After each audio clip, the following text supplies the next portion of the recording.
جس کی بیٹی کو کسی نے بڑا ہی ستایا تھا سسرال والوں نے، اور خامد اس کا موجود نہیں تھا، تو وہ اپنے وہاں سے نکلتے ہوئے نا واپس گھر سے، تو وہ دروازے پہ کھڑی ہو کے کہہ رہی تھی حضرت صاحب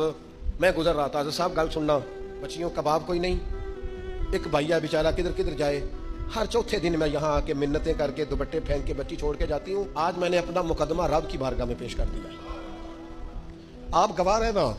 میرا جرم صرف ہے کہ میں بیٹیاں دی ماں ہوں، گواہ رہے نا آپ، میں نے مقدمہ اللہ کے حضور درج کرا دیا ہے، بیٹی کو حوصلہ دے کے جاتی ہوں، خود نہیں سوتی میں ساری رات، مجھے پتہ ہے میری بیٹی کے ساتھ زیادتی ہو رہی ہے، اور ان کو بھی پتہ ہے لے جا کوئی نہیں سکتے، بندے ماڑے ہیں، تو یہ روز ظلم کرتے ہیں۔ میں نے وہ مقدمہ درج کرا، آپ گواہ رہنا، میں نے بڑا منایا اس اماں کو، میں نے کہا ماں اتنے سخت جملے نہ کہنے لگی، کلیجہ اندر سے پھٹ گیا، چھلنی ہے۔